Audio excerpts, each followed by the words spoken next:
मंगलम भगवान वीरो मंगलम गौतमो गणी मंगलम कुंद कुंदाद्यो जैन धर्मोस्तु मंगलम सर्व मंगल मांगल्यम सर्व कल्याणकारकम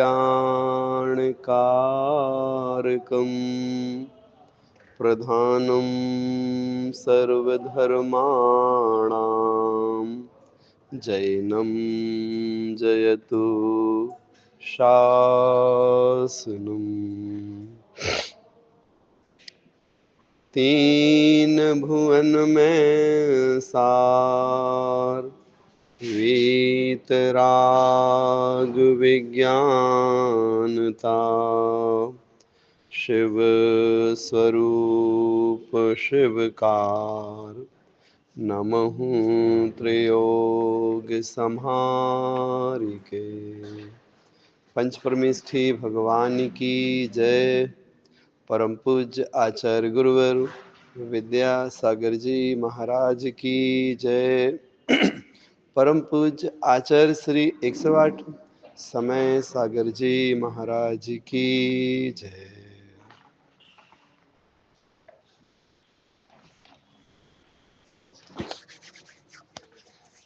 छह ढाला की जो पहली ढाल है, इसमें हमने इस बात को जाना कि जो हम सब संसारी जीव हैं, तो संसारी जीव दुखी है ना। दुखी है तो दुख कैसे कैसे हैं चारों गतियों में, उनको बताया गया था। जो दूसरी ढाल है, इसमें हमने इस बात को समझा कि दुख के कारण क्या हैं। उसमें मिथ्या दर्शन, मिथ्या ज्ञान, मिथ्या चारित्र, ये गृहीत भी हैं, अगृहीत भी हैं।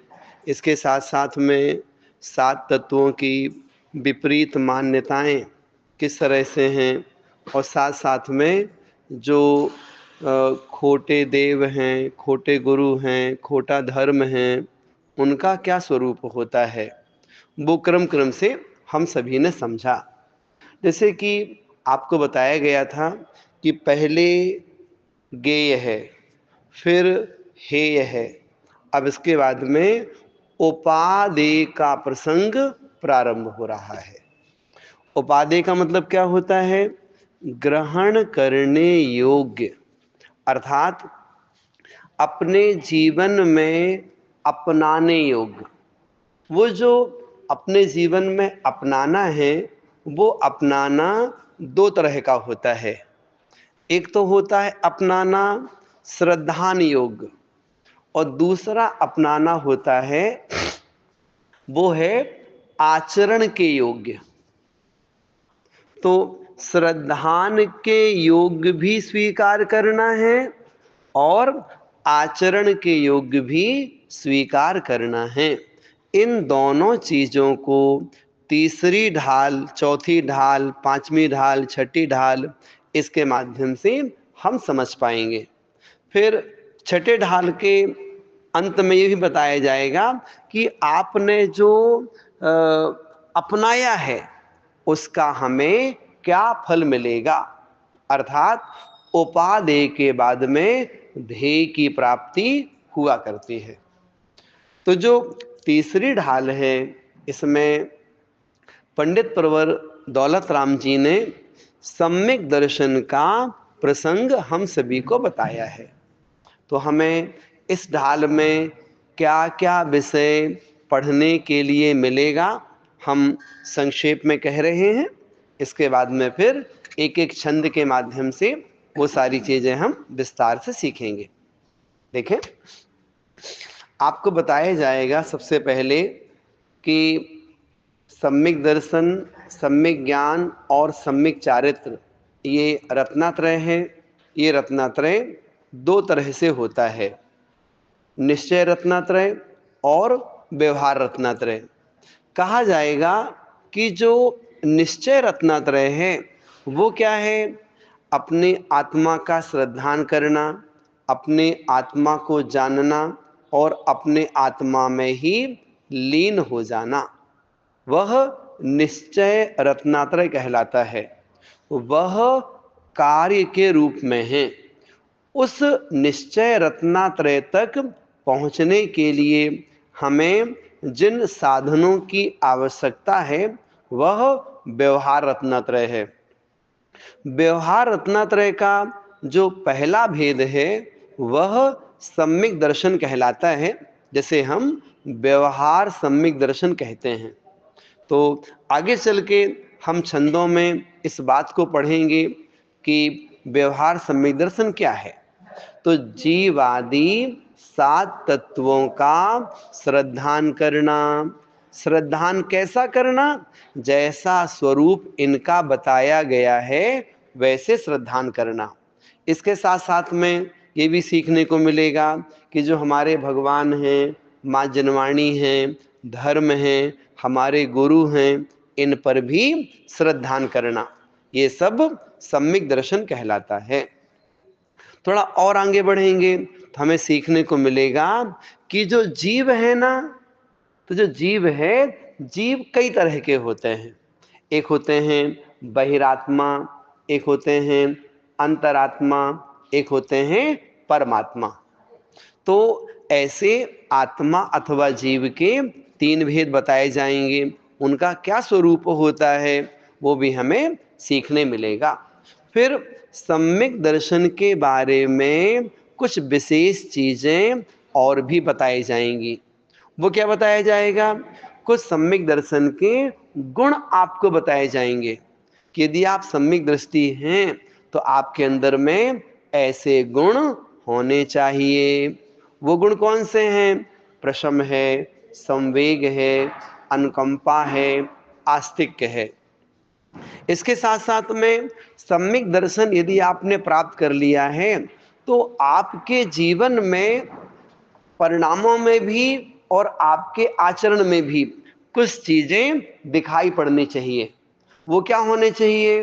वो 8 अंग कहलाते हैं। उनके बारे में भी आपको सीखने मिलेगा।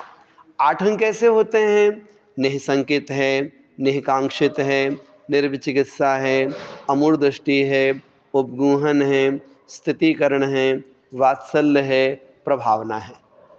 ऐसे ये सब क्या है?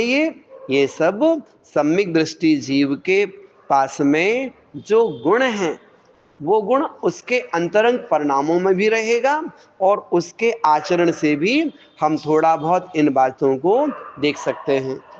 फिर बताया जाएगा सम्यक दृष्टि है तो कैसी गलतियां नहीं करेगा। तो उसके लिए 25 दोष भी आपको बताए जाएंगे। 25 दोषों में जो 8 अंग बताए ना, इनके विपरीत 8 दोष होते हैं। उनको बोलते हैं शंकादि 8 दोष। ऐसे ही एक शब्द आपने सुना है मद।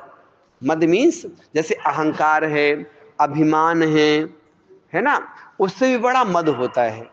तो यदि सम्यक दृष्टि है उसके पास मद नहीं होगा और 6 अनायतन नहीं होंगे, 3 मूढ़ताएं नहीं होंगी। तो 8, 8, 6 और 3 आप जोड़ेंगे ना 25 हो जाएगा। तो जो सम्यक दृष्टि है इन 25 दोषों से रहित होता है। इसके बाद में सम्यक दर्शन का क्या महात्म्य है वो भी आपको सीखने को मिलेगा। यदि सम्यक दृष्टि जीव है तो उसने आयु नहीं बांधी है तो कहाँ जाएगा? वो देवगति में जाएगा, वैमानिक देवों में जन्म लेगा। उसको संसार संबंधी भी इस भव में ना सही पर भव में तो सुख मिलते हैं और वह जीव परंपरा से मोक्ष को भी प्राप्त होता है। मतलब जो सम्यक दर्शन है ये अपने जिन धर्म को पालन करने के लिए जड़ के समान है। जड़ कह लो, मूल कह लो, बीज कह लो। मतलब बीज होगा तभी वृक्ष और उसके फल हमें प्राप्त हो पाएंगे। ऐसे करके तीसरी ढाल में हमें सम्यक दर्शन के बारे में बहुत सारी चीजें सीखने को, समझने को मिलेंगी। आप लोग बार बार सोचेंगे कि हमारे आचार्य सम्यक दर्शन की बात बार बार करते हैं, तो सम्यक दर्शन वास्तव में क्या है? तो सम्यक दर्शन आत्मा का एक गुण है। जैसे आप बोलते हैं ना, हमारे पास ज्ञान है, ज्ञान आपके पास में है कि नहीं? ज्ञान है कि नहीं? ज्ञान है ना? ऐसे ही आप देख पाते हैं, दर्शन है, दर्शन भी है। जैसे आपके पास ज्ञान गुण है, जैसे आपके पास में दर्शन गुण है ना? उसी प्रकार से जैसे हम संसार में हैं तो क्रोध करते हैं। क्रोध क्या है? क्रोध गुण नहीं है, ये अवगुण है। ये क्रोध ये स्वभाव नहीं है, ये विभाव है। ये तो इसका कोई ना कोई स्वभाव तुम्हारे पास होगा ना। वो स्वभाव है क्षमा भाव, ये स्वभाव है, ठीक है ना? ऐसे ही अहंकार ये अवगुण है। ये इसका गुण क्या है? इसका गुण है मार्दव अथवा कोमलता, मृदुता, ये गुण कहलाता है। ये उसी प्रकार से आत्मा में एक गुण और होता है, उस गुण का नाम है श्रद्धा, है ना? श्रद्धा ये क्या है? ये भी आत्मा का एक गुण है। ये वो जो श्रद्धा होती है ना, वो श्रद्धा दो तरह की होती है। यदि हम मिथ्या दृष्टि हैं तो हमारी श्रद्धा विपरीत कहलाएगी, है ना? यदि श्रद्धा विपरीत है तो क्या बोलेंगे हम? ये जीव मिथ्या दृष्टि है। दृष्टि मतलब श्रद्धा, ठीक है ना? और इससे उल्टा, यदि आपकी श्रद्धा समीचीन है तो आप कहलाओगे सम्यक दृष्टि। सम्यक मतलब समीचीन, दृष्टि मतलब श्रद्धा। तो ऐसे करके जो श्रद्धा हुई, कितने तरह की हुई? दो तरह की। यदि श्रद्धा विपरीत है तो क्या बोलेंगे? मिथ्या दृष्टि। श्रद्धा समीचीन तो क्या बोलेंगे? सम्यक दृष्टि। ये दोनों में आप अंतर करके चलिएगा इतना। तो ऐसे करके जैसे आत्मा में ज्ञान गुण है, आत्मा में दर्शन गुण है, आत्मा में सुख गुण है, वैसे आत्मा में एक गुण होता है श्रद्धा। तो यदि आपकी श्रद्धा समीचीन है तो आप सम्यक दृष्टि कहलाएंगे। तो आप कहोगे हमें श्रद्धा किस बात पर करनी है, किन चीजों पर हमारी श्रद्धा होनी चाहिए? सबसे पहले कह दिया हमारे अरहंत भगवान हैं। आप बताइए, अरहंत भगवान को आप मानते कि नहीं मानते? है ना? श्रद्धा का मतलब क्या? अरहंत भगवान को भगवान के रूप में मानते हैं। जो बीतरागी सर्वज्ञ हितोपदेशी हैं, इन्हें भगवान के रूप में मानते हैं। रागी द्वेषी देवी देवताओं को हम भगवान के रूप में नहीं मानते, है ना? मानते भी नहीं हैं और उनको पूजते भी नहीं हैं। वो हमारा संकल्प दृढ़ होना चाहिए। बात समझ रहे हैं हमारी ना? ऐसे ही शास्त्रों में जो लिखा हुआ है, इन बातों का श्रद्धान करते कि नहीं करते? करते हैं। ऐसे ही हमारे जो मुनिराज जी हैं, जो धर्म का पालन कर रहे हैं, मोक्ष मार्ग में आगे बढ़ रहे हैं, तो आप अपने गुरु महाराज को मानते कि नहीं मानते? उनको भी मानते हैं। तो हम देव, शास्त्र और गुरु, इन तीनों को। जी दीदी, आवाज कट रही है, 2-3 बार कटी। और भी आवाज कट रही कि नहीं? के यहाँ पर एक बार बोल दीजिए। जी भैया, कट रही है।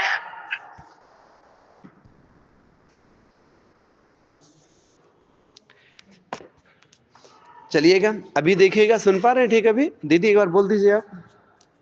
जी भैया। ठीक है अभी जी।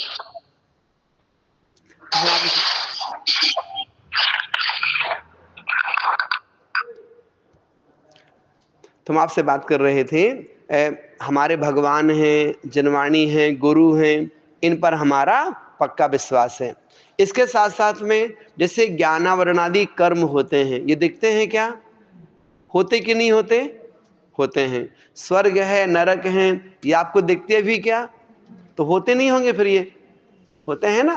पंचमेरु होते कि नहीं होते, आठवां द्वीप है कि नहीं है, ये सब आपने देखे हैं क्या, लेकिन है कि नहीं है, इन सब पर हमारा विश्वास है।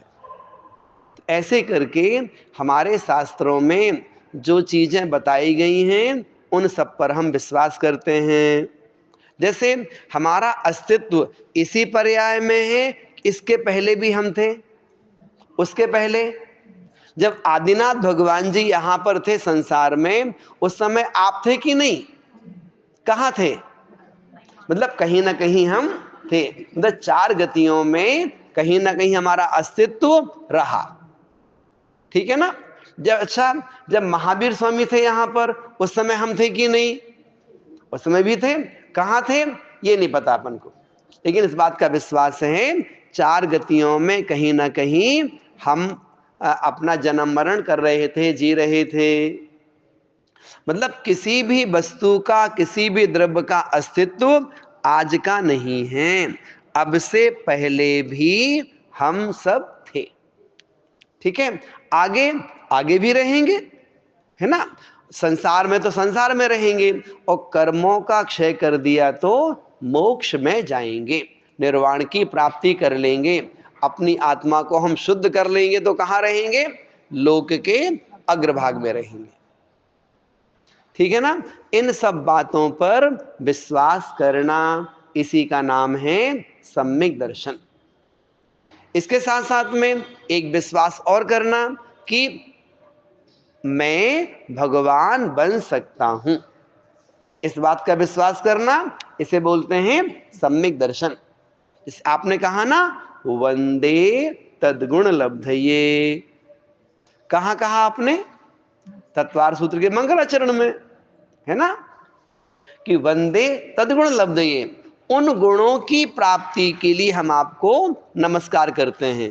किन गुणों की प्राप्ति के लिए, जो गुण आपके प्रकट हो गए हैं, तो हमारे अंदर में भी वो सारी शक्तियां हैं, हमारे भी गुण प्रकट हो गए। जैसे उदाहरण के लिए हम आपसे पूछना चाहते हैं कि कोई आपको पढ़ाता है, ज्ञान की बातें बोलता है, तो आप समझते हो कि मतलब किसी ने पढ़ाया तो पढ़ लिया आपने, कि आपके पास पढ़ने की क्षमता है, पढ़ने की क्षमता है, ठीक है ना।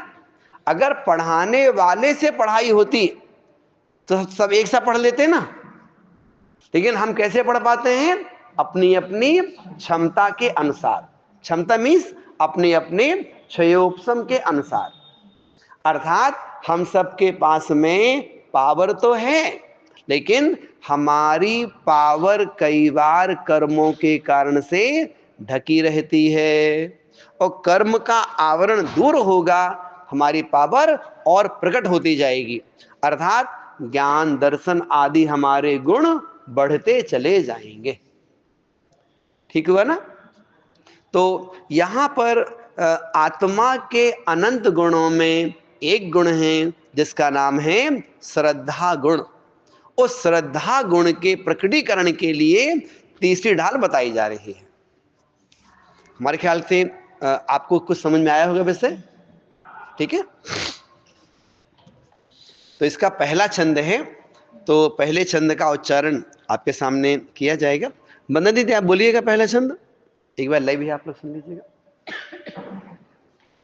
आत्म को हित है सुख सो सुख, आकुलता बिन कहिए, आकुलता शिव माही न ताते, शिव मगला क्यों चाहिए, सम्यक दर्शन ज्ञान चरण शिव, मग सो दुविध विचारो, जो सत्यारथ रूप सो निश्चय, कारण सो व्यवहारो। बहुत सुंदर, अल्लाह आप लोग समझ गए, ऐसे बोलिएगा। आइएगा, छंद का अर्थ किया जा रहा है, कह रहे हैं आत्म को हित, हित मतलब वही कल्याण, जो आपने परीक्षा में लिखा था ना, तो आत्म को हित मतलब आत्मा का कल्याण किसमें है, तो आत्म को हित है सुख, आत्मा का कल्याण तो सुख में है। जब तक हम पूरी तरह से सुखी नहीं हुए हैं तब तक मान के चलिएगा हमारी आत्मा का कल्याण नहीं हुआ। ठीक है ना? आप सोचेंगे अच्छा रहना, अच्छा खाना पीना, बहुत पैसा होना, इसका नाम सुख है? तो कह रहे हैं जो हम सुख मान रहे हैं उस सुख की बात यहां पर नहीं की जा रही है। जो सुख है ना वो दो तरह का होता है, एक है इंद्रिय संबंधी अथवा संसार संबंधी सुख, और दूसरा है परमार्थ अथवा आत्मिक सुख। ये दोनों सुख होते हैं। ये दोनों में अंतर क्या है? संसार का जो सुख है वो सुख के बाद में फिर दुख आता है, फिर सुख आता है, फिर दुख आता है। तो संसार का जो सुख है वो दुख देके जाता है, और जिस सुख की बात यहां पर की जा रही है ना, इसका मतलब होता है यह सुख जिसके बाद फिर कभी दुख नहीं आता है। ठीक है ना? सुख किसे कहते हैं? जिसके बाद दुख ना आवे उसे सुख कहते हैं। हमारे आपके पास जो वर्तमान में सुख है ना, इस सुख के कारण से हम भयभीत भी रहते हैं। हमें ऐसा लगता है हमारा सुख कहीं छूट ना जाए, कहीं सुख नष्ट ना हो जाए, हमारा सुख सामग्रियां चोरी ना चली जाएं। मतलब बहुत आकुलता रहती है हमारे लिए। लेकिन ये जो सुख है इस सुख में आकुलता नहीं है। ये सुख किनके पास होता है? ये सुख होता है अरहंत भगवान के पास, सिद्ध परमेष्ठी जी के पास। तो जो अरहंत भगवान और सिद्ध भगवान के पास सुख है उस सुख की बात यहां पर की जा रही है। ठीक है? क्या कह रहे हैं? आत्म को हित है सुख, आत्मा का कल्याण सुख में है। सो सुख, सो माने वह सुख आकुलता विन कहिए। वो जो आत्मिक सुख है, जो भगवान को जो सुख प्राप्त होता है, वह सुख आकुलता के बिना कहा गया है। आत्मा का हित, आत्मा का कल्याण सुख में है, वह सुख आकुलता के बिना कहा गया है। आप कह रहे हैं कि भाई ऐसी निराकुलता अथवा ऐसा सुख कहाँ मिलता है? तो आकुलता शिव माही ना। आकुलता शिव, शिव माने मोक्ष, है ना? तो आकुलता शिव माही ना, आकुलता मोक्ष में नहीं है। ताते, ताते माने इसलिए।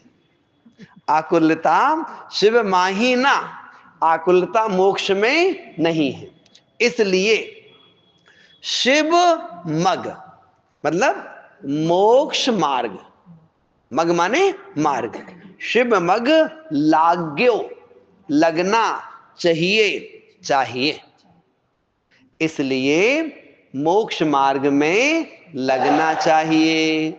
यहां पर 5 प्रश्नों के समाधान किए गए। पहला प्रश्न किया गया, आत्मा का हित किसमें है? क्या बोलोगे आप? सुख में है। वह सुख कैसा होता है? आकुलता रहित होता है। आकुलता कहाँ नहीं है? मोक्ष में नहीं है, इसलिए कहाँ लगना चाहिए? आप समझ गए? अब कह रहे हैं मोक्ष मार्ग में लगना चाहिए। तो आप बताइए हमें मोक्ष मार्ग किसे कहते हैं? तो तत्वार सूत्र के पहले अध्याय में पहले सूत्र में मोक्ष मार्ग बताया गया है। क्या बताया गया? सम्यक दर्शन ज्ञान चरण शिव मग। ठीक है ना? सम्यक दर्शन ज्ञान चरण शिव मग, जो सम्यक शब्द है ना, सब में लगा लेना। कैसे? सम्यक दर्शन, सम्यक ज्ञान, सम्यक चारित्र, इन तीनों की एकता क्या है? शिव मग। इन तीनों की एकता मोक्ष मार्ग है। सो माने वह मतलब वह मोक्ष मार्ग। द्विविध विचारो, विचारो मतलब कहा गया है। वह जो मोक्ष मार्ग है दो प्रकार का कहा गया है। कौन सा कहा गया है? तो वहां पर बता दे रहे हैं आपके लिए हम। एक बताया गया है व्यवहार मोक्ष मार्ग, एक बताया गया है निश्चय मोक्ष मार्ग। ठीक है? जो सत्यार्थ रूप, सत्यार्थ मतलब यथार्थ, वास्तविक, रियल, जो सत्यार्थ रूप, जो यथार्थ रूप है, सो निश्चय, वह निश्चय मोक्ष मार्ग है। और उस निश्चय मोक्ष मार्ग का जो कारण है, कारण सो व्यवहारो, जो निश्चय मोक्ष मार्ग का कारण है वह व्यवहार है। जो सत्यार्थ रूप, जो वास्तविक स्वरूप है, वह तो निश्चय है, और उस निश्चय का जो कारण है वह व्यवहार है। छंद का अर्थ बन जाएगा। फिर देखो, सम्यक दर्शन, सम्यक ज्ञान, सम्यक चारित्र, ये तीनों शिव मग मोक्ष मार्ग हैं। वह मोक्ष मार्ग द्विविध विचारो, दो प्रकार का कहा गया है। कौन कौन सा? निश्चय मोक्ष मार्ग और व्यवहार मोक्ष मार्ग। जो सत्यार्थ रूप, जो वास्तविक स्वरूप है, वो निश्चय मोक्ष मार्ग है। कारण सो व्यवहारो, उस निश्चय मोक्ष मार्ग का जो कारण है वह व्यवहार मोक्ष मार्ग है। ये हमने आपके सामने छंद का अर्थ स्पष्ट किया। हमारे ख्याल से समझ में आया होगा। आप कहेंगे ये व्यवहार मोक्ष मार्ग, निश्चय मोक्ष मार्ग, इसका मतलब क्या होता है? उसे समझते हैं अपन पहले। आप देखिएगा, हम मुनिराजों को दो रूप में देखते हैं। एक मुनिराजों को हम देखते हैं कि वो प्रवृत्ति में लगे हुए हैं। प्रवृत्ति कैसे? जो मुनिराज जी हैं प्रवचन कर रहे हैं, कहो तो स्वाध्याय कर रहे हैं, कहो तो विहार कर रहे हैं, कहो तो आहार कर रहे हैं, कहो तत्व चर्चा कर रहे हैं, प्रतिक्रमण कर रहे हैं, भगवान की वंदना कर रहे हैं, भक्ति कर रहे हैं। ये सब क्या है? ये सब हम सबको देखने में आ रहा है। ये सब प्रवृत्ति देखने में आ रही है। तो जो प्रवृत्ति देखने में आ रही है वो सब क्या कहलाएगा? व्यवहार कहलाएगा। ये सब कहलाता है व्यवहार मोक्ष मार्ग। ठीक हुआ ना? जैसे आप देखते हैं प्रतिमाधारी श्रावक जन होते हैं, है ना, ये भी अपने व्रतों के पालन करने में लगे रहते हैं। ये सब क्या कहलाता है? व्यवहार मोक्ष मार्ग। ठीक है ना? व्यवहार मोक्ष मार्ग कैसा होता है? ये भेद रूप होता है। भेद रूप का मतलब क्या? कभी मुनिराज जी हैं, कभी बात करते हैं सात तत्वों की, कभी बात करते हैं ज्ञान की, कभी बात करते हैं आचरण की, है ना। कभी कभी है तो शरीर आत्मा अलग अलग होते इसकी बात करते हैं। कभी कहते हैं पूजन किया करो, कभी कहते हैं स्वाध्याय किया करो, कभी कहते हैं चौका लगाया करो। ये सब क्या है? ये अलग अलग अलग अलग भेद करके चर्चाएं करते हैं। उनकी चर्या भी ऐसे दिखाई पड़ती है हमारे लिए। ये सब कहलाता है व्यवहार मोक्ष मार्ग। अब देखो, वे ही मुनिराज जी दोपहर में 12 साढ़े 12 बजे क्या करते हैं? सामायिक करते हैं। उसमें क्या किया? हाथ में हाथ रख के बैठ गए या खड़े हो गए। जिस समय वो सामायिक में तल्लीन हैं, कहो उस समय उनका मुख भी नहीं चल रहा है ना, कहीं आने जाने का विकल्प नहीं है। जो कुछ भी उस समय हो रहा उन मुनिराज के अपने भीतर, अपने भीतर। समझ रहे बात को ना?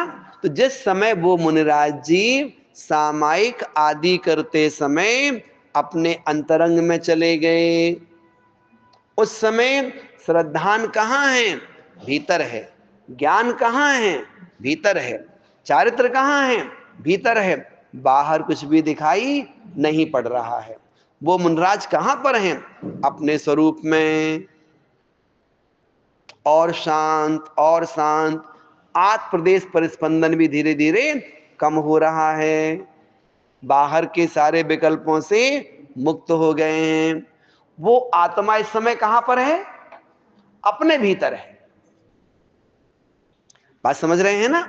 जैसे आप हलवा बनाना चाहते हैं, ये आटा है, ये घी है, ये शक्कर है, तीनों अलग अलग रखे हुए हैं। अब तीनों को निश्चित मात्रा में आपने मिला दिया, उसको तपा दिया। अब क्या हुआ? इसमें आटा कहाँ है, घी कहाँ है, शक्कर कहाँ है? तीनों एक में एक हो गए हैं, है ना? चाय बना दी, अब पत्ती कहाँ है इसमें, शक्कर कहाँ है, दूध कहाँ है? सब एक में एक सब हो गया। शिकंजी बनाई आपने, ठंडाई बनाई आपने, सब चीजें मिक्स हो गई, एक में एक हो गई। तो वैसे ही वो जो मुनिराज जी हैं, जब वो मुनिराज जी सामायिक आदि में रहते हैं, अपने आत्म स्वरूप में तल्लीन हो गए, कोई भेद नहीं है, न श्रद्धान का, न ज्ञान का, न आचरण का। उसको बोलते हैं निश्चय मोक्ष मार्ग। तो निश्चय मोक्ष मार्ग तक पहुंचने के लिए हमें क्या करना पड़ेगा? पहले व्यवहार मोक्ष मार्ग का आचरण करना पड़ेगा। बात समझ रहे हैं ना? तो व्यवहार मोक्ष मार्ग का आचरण करते हुए वो मुनिराज जी धीरे धीरे धीरे अपने स्वरूप में तल्लीन होते हैं। तो निश्चय मोक्ष मार्ग, व्यवहार मोक्ष मार्ग दो अलग अलग रास्ते नहीं हैं, है ना? कि पहले मतलब व्यवहार में जाओ तो भी कल्याण हो जाएगा, निश्चय में जाओ तो भी कल्याण हो जाएगा, ऐसे नहीं। ये क्या है? पहले व्यवहार मोक्ष मार्ग होता है और उसके बाद में निश्चय मोक्ष मार्ग होता है। इसलिए क्या लिखा उन्होंने? जो सत्यार्थ रूप सो निश्चय। उस निश्चय का कारण क्या है? व्यवहार। व्यवहार मतलब, व्यवहार मतलब, व्यवहार मतलब मुनिराजों का आचरण। कैसा आचरण? जो हम सबको दिखता है, जो हम सबको मालूम पड़ता है, वो व्यवहार मोक्ष मार्ग है ये। और वे ही मुनिराज जी उसका पालन करते हुए सुबह दोपहर शाम सामायिक में तल्लीन होते हैं, तो वो सब चीज उनके भीतर आ जाती है। जैसे आपके पास में कार है ना? लेकिन कहाँ रहते हो आप? गांव में रहते हो। अब वो अपने घर से आप कार लेके निकले, गांव की सड़क कैसी है? कच्ची सड़क है, पथरीली सी है ना? तो जो गांव में कार चल रही है तो आराम से चल रही ना वो, है ना? उबड़ खाबड़ सड़क है, रास्ता ऐसा ऐसा, डोलते डोलते पहुंचते पहुंचते जब 5 मील कार आगे निकल गई, उसके बाद हाईवे आया। कार तो वही है ना, चाल में अंतर है कि नहीं? तो जो गांव की सड़कों की जो कार चल रही है वो बहुत आराम से चल रही है, वो हाईवे में जाएगी तो एकदम फास्ट जाएगी। अब वहां पर स्पीड ब्रेकर नहीं मिलेगा, रेड लाइट भी नहीं मिलेगी, है ना? वन में आप चलते जाइए बिल्कुल, आप कोई परेशानी नहीं है। तो निश्चय मोक्ष मार्ग कैसा है? हाईवे के जैसा है। व्यवहार मोक्ष मार्ग कैसा है? आप बताइए परेशानी कहां पर है, व्यवहार में कि निश्चय में? व्यवहार में। मुनिराजों को परेशानी कहां पर होती है?